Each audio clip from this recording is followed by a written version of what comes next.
Praise the Lord. आज हम pastor Chris मैं फ़ॉलो कर रही हूँ उनके टीचिंग्स को, और कंटिन्यू मैंने एक 1.5 मंथ हो गया होगा। मैंने वैसे पहले भी मैं उनका सीख रही थी, और उसके बाद मैंने अभी लगातार टीवी के ऊपर अभी उनका चैनल है लव वर्ल्ड, तो उनके प्रचार, उनके सारी मिनिस्ट्री का टीचिंग्स मुझे उसमें से मिल रहा है। और डेफ़िनेटली वो परमेश्वर के दास बहुत अच्छा हमारे समझ बुद्धि ज्ञान को खोल रहे हैं। ओके, तो मैं नहीं चाहती हूँ कि मैं अपनी तरफ से कुछ आपके तक लेकर आना है।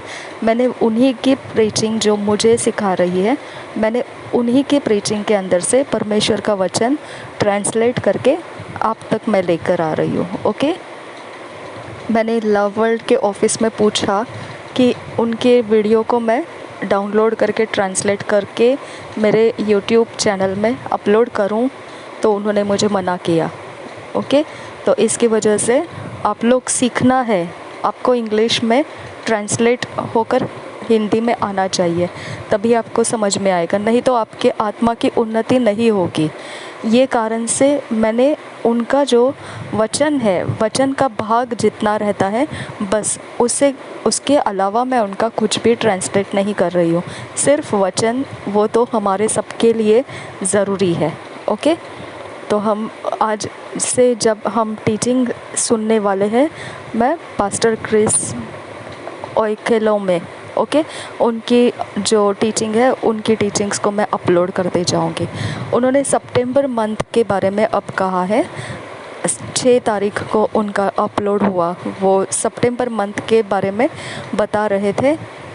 जो ये महीना है वो परमेश्वर ने बुद्धि का महीना ठहराया है। इंग्लिश में इसको कहते हैं विजडम। ओके, तो विजडम मतलब बुद्धि, और वाइस मतलब बुद्धिमानी। ठीक है, तो बुद्धि के बारे में ये महीने का परमेश्वर ने उनको दिया हुआ बात है कि ये महीने में बुद्धि हम में बढ़ेगी, बुद्धि हम में रहेगी। वो उनके तरह से उन्होंने जो बोला है वो सब मैं आपको ट्रांसलेट करके बोल रही हूँ। ठीक है, अब हम उनके बारे में टीचिंग सुनना शुरू करेंगे। और जब मैं उनका टीचिंग सुना रही हूँ आपको, उनका टीचिंग मैं ट्रांसलेट करके दे रही हूँ आपको अगर वो इंग्लिश में देखना है तो मैं जो कमेंट में पिन करके रखा जाता है, पिन किया हुआ कमेंट में आपको लिंक क्लिक करना है। ओके, वहाँ से आपको वो वीडियो, जो ओरिजिनल वीडियो है, उसमें लेकर जाएगा, वो डायरेक्ट करेगा पेज। ठीक है, तो आप एकदम वर्ड टू वर्ड वो जो बोल रहे हैं, वो मैं वचन जितना वर्ड टू वर्ड है वही मैं आपको अच्छे से ट्रांसलेट करके दे रही हूँ। आप ध्यान से सीखना है। पूरी दुनिया के अंदर लोग उनके द्वारा सीख रहे हैं, आपको ये मौका नहीं छोड़ना चाहिए।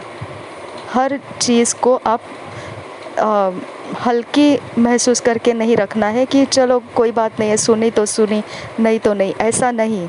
आपको बहुत अच्छे से समझना है ये बात को कि जहाँ हमको ये मिल रहा है और हम इसके बारे में ट्रांसलेट करके मिल रहा है, तो आपको नोटबुक, पेन, डायरी जो भी है आप अपने साथ रख के देखो। जो कुंवारियाँ थी, वो 5 कुंवारियाँ, वो बुद्धिमानी थी, उन्होंने तेल को पहले से इकट्ठा करके रखा था। ऐसे जो प्रभु के बड़े दास हमारे सामने आते हैं, कुछ प्रचार को इतनी आसानी से हम तक पहुंचने लगते हैं, तो हमको वो तेल है जो परमेश्वर हमको इकट्ठा रखना चाहता है।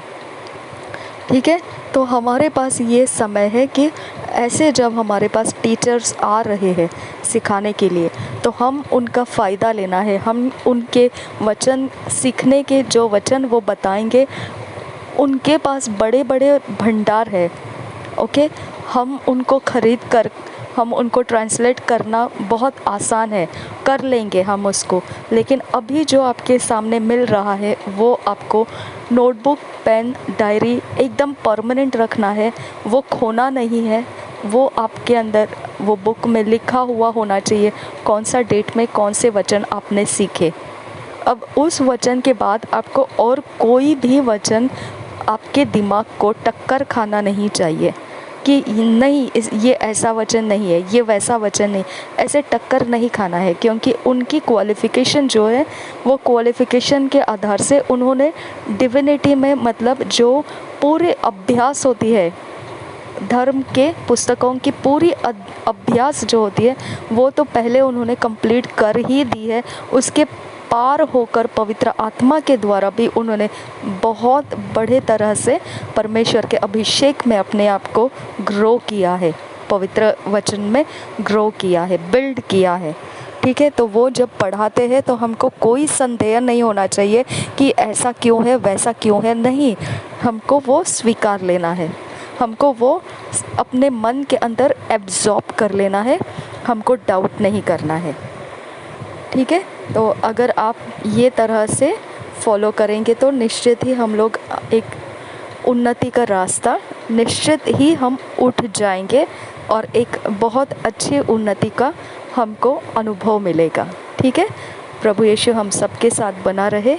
अब हम उसके जो वीडियो है उसके स्टार्टिंग से मैं अब ये रिकॉर्डिंग को आगे बढ़ा रही हूँ। ठीक है, आप सुनना शुरू कीजिए। अभी मैं रिकॉर्डिंग की बातें जो वो ख़त्म कर रही हूँ और पास्टर क्रिस जो कह रहे हैं उन बातों को अभी मैं स्टार्ट कर रही हूँ। लोग पूछ रहे होंगे कि पास्टर क्रिस क्या संदेश हो सकता है इस महीने के लिए। तो पास्टर क्रिस बता रहे हैं कि अब ये संदेश इस तरह से होने वाला है। पास्टर क्रिस ऐसे बता रहे हैं कि ये महीना जो है, इस महीने का जो संदेश है वो ऐसी इतनी अद्भुत रीति से वो बता रहे हैं कि हमने कभी सोचा नहीं था कि ये इस तरह से एक अद्भुत रीति से ये संदेश उन तक पहुंचता है। ये सितंबर महीना जो है वो हमारे लिए बुद्धि का महीना है। अचंभित करने वाला, बिल्कुल अचंभित करता है ये।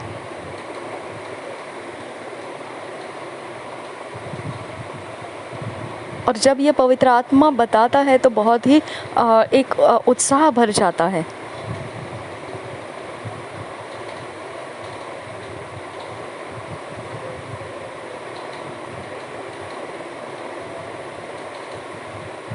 और जब पवित्र आत्मा इनके ऊपर उतर कर आता है तो वो अपने अंदर से पूरी पवित्र आत्मा की भरपूरी से कह उठते हैं कि ये पवित्र परमेश्वर, ये बहुत ही बढ़िया सा बुद्धि है और बिल्कुल बुद्धि की ही मुझ में अब जो बात हो रही है वो सब कुछ बुद्धि ही है और ये सब कुछ बुद्धि के द्वारा हो रहा है। बुद्धि मुझे चलाती है, बुद्धि मुझ पर राज्य करती है, बुद्धि मेरे ज़िंदगी में है, बुद्धि इस जग को चलाती है, बुद्धि राष्ट्रों को भी चला रही है। परमेश्वर की महिमा हो। बुद्धि चलाती है, बुद्धि राज्य करती है। तो याद रखिए कि बुद्धि राज्य करती है और वो राज्य हमारे द्वारा कर रही है। बुद्धि जो राज्य कर रही है वो हमारे द्वारा कर रही है, वो आपके द्वारा कर रही है। कुछ सालों पहले मैं पास्टर क्रिस बता रहे हैं कि उन्होंने बुद्धि के विषय में कोई प्रचार किए थे और उसमें से वो बातें कर रहे हैं। उस प्रचार में बुद्धि जो परमेश्वर की है उसके बारे में वो बात कर रहे थे। 3 बातें जो परमेश्वर की बुद्धि के बारे में थी, ऐसे वो प्रचार में सिखा रहे थे कुछ सालों पहले। और आज वो पूछ रहे हैं क्या आपको पता है क्या जो अधर्म की भी 3 बुद्धि है, ये बारे में वो बता रहे हैं कि क्या आपको पता है कि अधर्म में भी 3 बुद्धि है। पवित्र बाइबल जो हमें बताता है वो जगिक बुद्धि यानी ज्ञान, अगर हम बोलेंगे 3 प्रकार के ज्ञान है।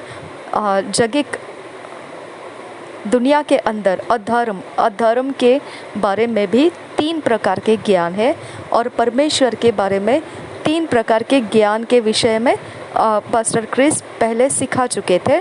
आज वो पूछ रहे हैं, क्या आपको पता है ये 3 प्रकार के ज्ञान है जो अधर्म में भी है। वो अधर्म में जो है, पहला ज्ञान वो बता रहे हैं जगिक ज्ञान, यानी सांसारिक ज्ञान।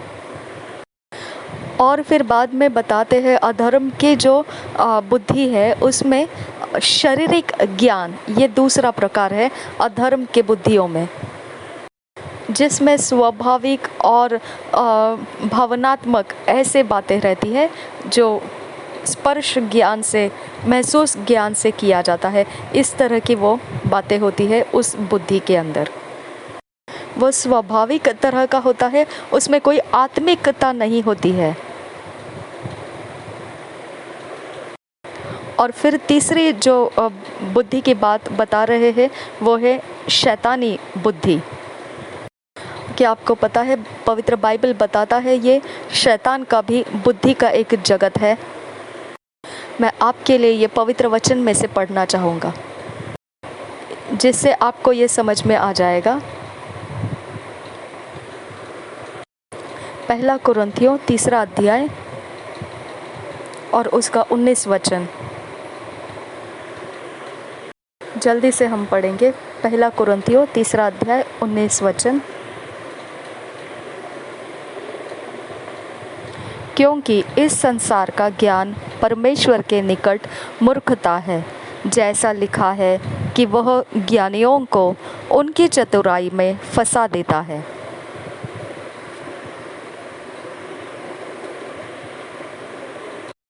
तो संसार के अंदर भी ज्ञान है, बुद्धि है, जो एक नकाब पहने हुए समान है, और वो मूर्खता है परमेश्वर के सामने। ये दुनिया के अंदर जो ज्ञान है, ये संसार का ज्ञान मूर्खता है परमेश्वर के सामने। और इसमें ऐसा लिखा है, जैसा लिखा है कि वह ज्ञानियों को उनकी चतुराई में फंसा देता है।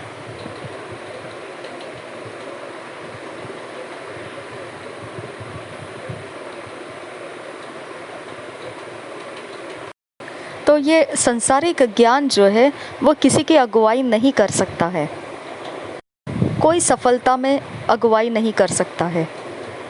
जो जयवंत बनाए ऐसे कोई सफलता उसमें नहीं है, क्योंकि उसके बारे में लिखा है कि वो मूर्खता है। और अब मैं दूसरा वचन देना चाहता हूँ, ऐसे पास्टर क्रिस कह रहे हैं। शारीरिक बुद्धि, 2 कुरिन्थी उसका 1 अध्याय और 12 वचन। अब ये दूसरा वचन है शारीरिक ज्ञान या शारीरिक बुद्धि।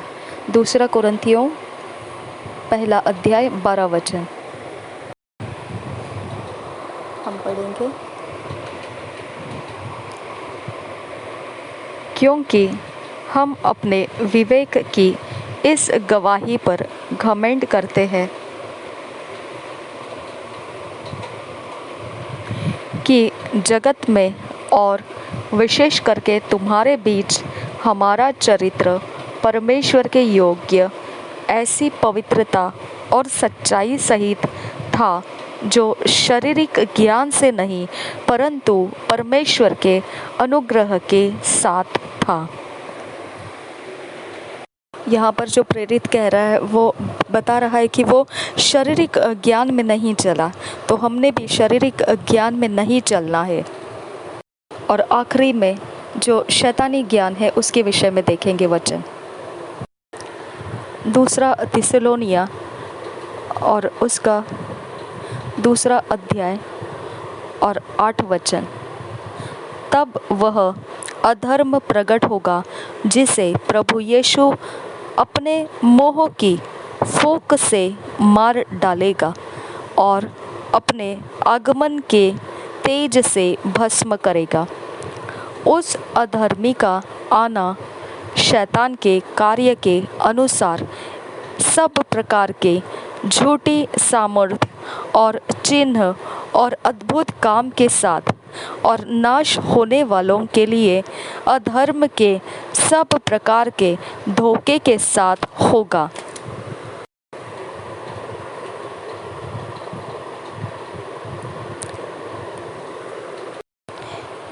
यहाँ जो बताया गया है ज्ञान के बारे में, ये जो है जो मसीह विरोधी के बारे में बताया गया है,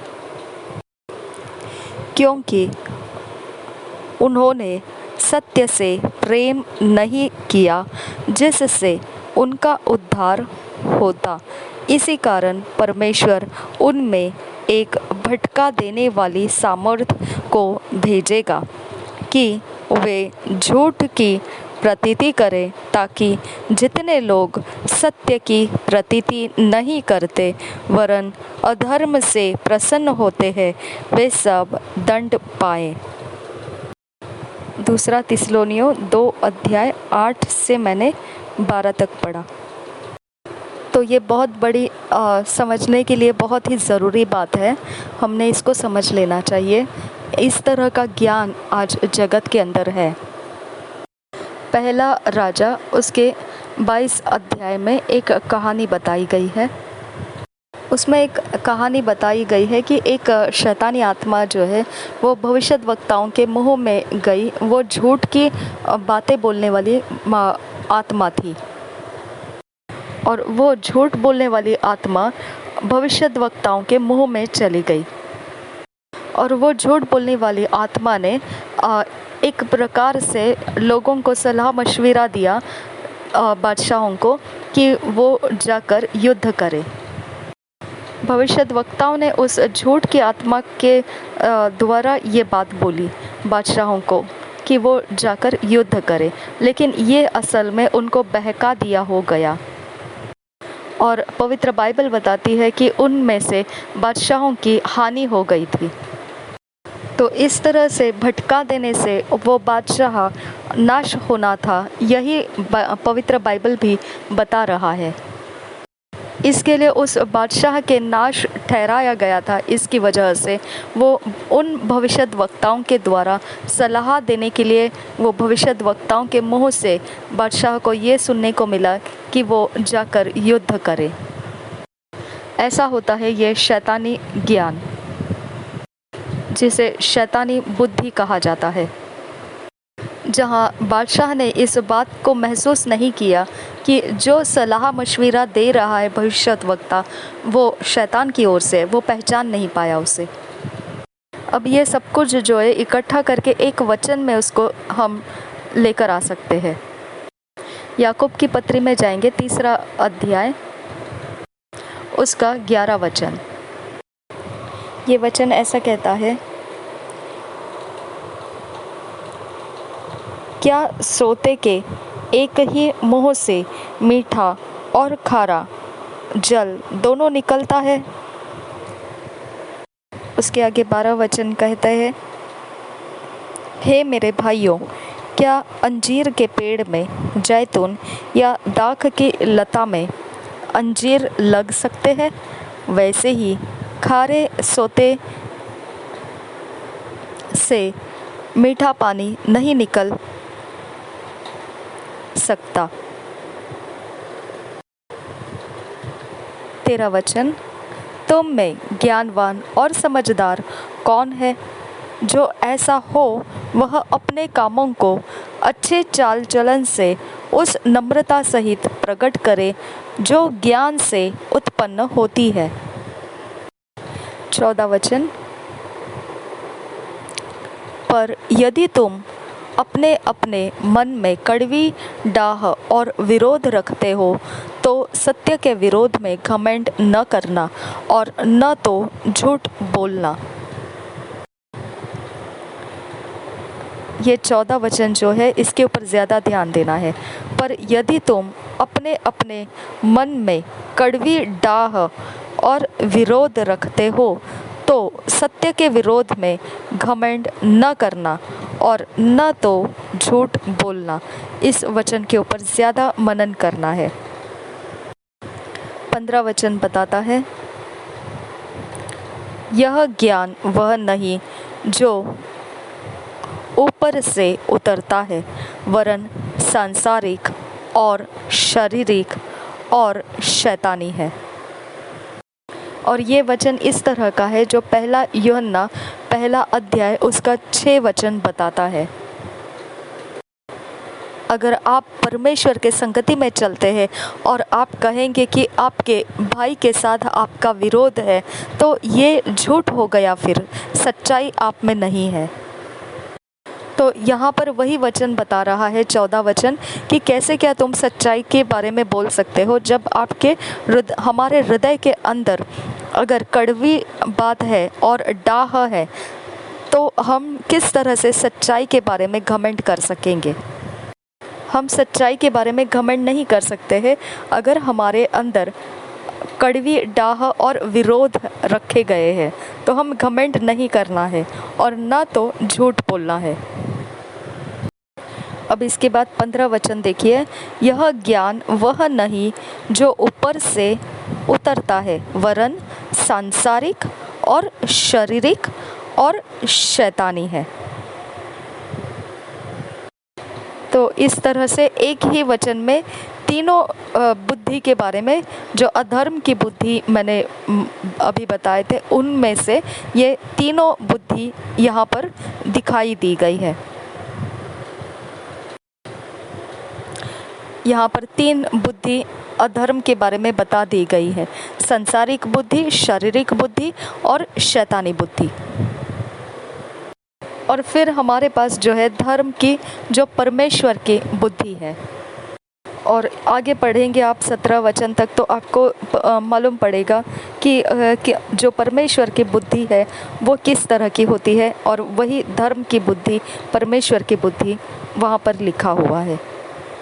17 वचन पढ़ेंगे तो आपको उसमें पढ़ने को मिलेगा परमेश्वर की बुद्धि।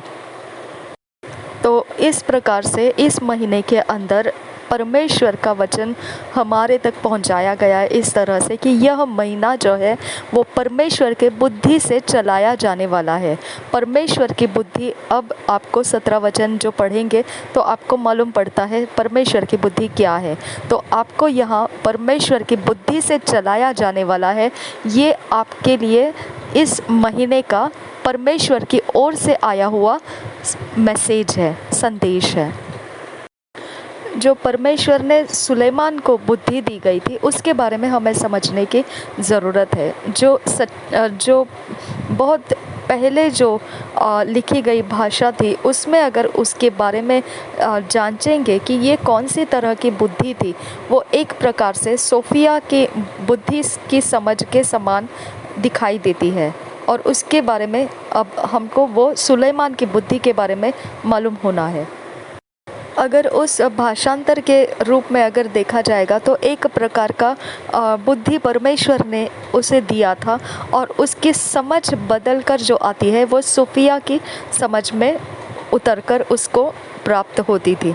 तो अगर हमने कौन से प्रकार की बुद्धि सुलेमान को मिली थी इसके बारे में अगर देखना चाहेंगे तो वो हम लूका के सुसमाचार में पढ़ सकते हैं। वो बुद्धि जो धार्मिकता की बुद्धि है, न्याय की बुद्धि है। और इस महीने में यही वो उत्कृष्ट तरीके का वो बुद्धि हमारे समझ में आने वाला है। ये महीना उस बुद्धि को हमारे समझ में आने देने का और उसके द्वारा चलाया जाने का ही ये महीना है।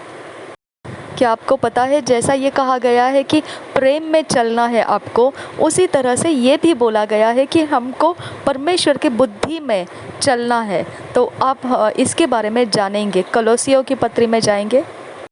अगर आपको प्रेम में चलो ऐसा कहा जाता है तो आपको परमेश्वर के बुद्धि में चलो, और आपको प्रेम में चलना आ जाता है तो परमेश्वर के बुद्धि में चलना भी आता है। तो यही बात को कलोसियों के 4 अध्याय के 5 वचन में पढ़ेंगे। ये वचन ऐसा लिखा है यहाँ पर, अवसर को बहुमूल्य समझकर बाहर वालों के साथ बुद्धिमानी से व्यवहार करो। अवसर को बहुमूल्य समझकर, यहाँ ऐसा लिखा है, अवसर को बहुमूल्य समझकर बुद्धिमानी, बाहर वालों के साथ बुद्धिमानी से व्यवहार करो।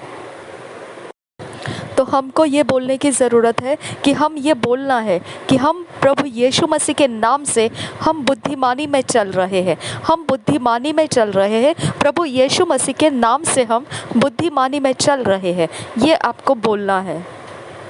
जिस तरह से आप ये बोलते हैं कि हम परमेश्वर के प्रेम में चलते हैं, हम परमेश्वर के प्रेम में चलते हैं, ये अगर आप बोलते हैं, उसी तरह से आपको ये भी बोलना है कि हम परमेश्वर की बुद्धिमानी में चलते हैं, हम परमेश्वर की बुद्धिमानी में चलते हैं। आपने अगर परमेश्वर के प्रेम में चलने का निर्णय लिया था, तो आप इस तरह से भी आपके मन को तैयार करके परमेश्वर की बुद्धि में चलने का भी निर्णय लेना है। और ऐसा है कि परमेश्वर की बुद्धि में चलने के लिए बहुत पहले से ही निर्णय हो जाना है, बहुत पहले से।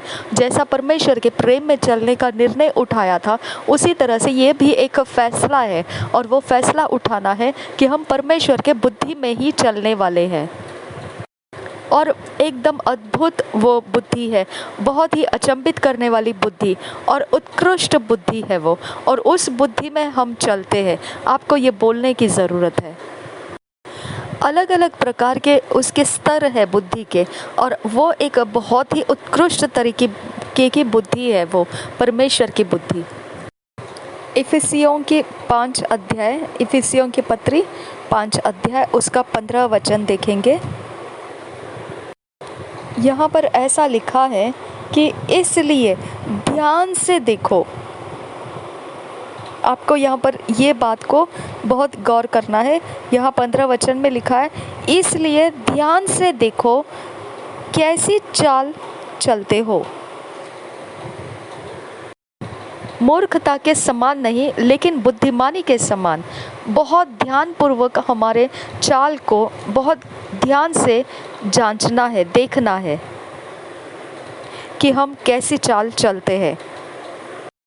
और जो बुद्धिमानी से चलते हैं वो बहुत ध्यानपूर्वक अपने चाल की तरफ देखकर समझ रखते हैं कि वो किस तरह की चाल चल रहे हैं, मूर्खता की या बुद्धिमानी की। और फिर ऐसे बुद्धिमानी के जो चाल होती है वो बहुत ही खूब तरह से चलती है, बहुत ही उत्कृष्ट तरह से वो चलती है। और फिर इसमें आगे ऐसा लिखा है, निर्बुद्धियों के समान नहीं पर बुद्धिमानी के समान चलो। तो आपको हम यहाँ पे यही बता रहे हैं कि इस महीने के अंदर जो चाल है उसको बहुत ध्यानपूर्वक देखना है। हमने जो चाल चली है वो चाल मूर्खता के आधार से नहीं होना है। हमारी चाल बहुत ध्यानपूर्वक हमको समझ लेना है कि हमें बुद्धिमानी के चाल का फैसला करके हमें बुद्धिमानी की चाल में, जो परमेश्वर के बुद्धिमानी में है, वही बुद्धिमानी की चाल हमें चलना है। यहाँ पर यही वचन बताता है, निर्बुद्धियों के समान नहीं पर बुद्धिमानों के समान चलो। तो यहाँ पर हमको ये मान लेना है कि जो बुद्धि है वही है जो राज्य करती है, बुद्धि राज्य करती है, यही हमको मान लेना है। अगर हमने बुद्धि ये राज्य करती है, इस बात पर हमने विश्वास किया और हमने बुद्धि को राज्य करने दिया, तो हम बहुतायत से हमारे ज़िंदगी में समृद्धि को देखेंगे। समृद्धि और स्वास्थ्य हमारे ज़िंदगी में भर कर आएगा। हम मसीह यीशु में जयवंत हो गए हैं, हम जीत चुके हुए लोग हैं, हम राज्य करने वाले लोग हैं और हम राज्य करना है मसीह यीशु के अंदर।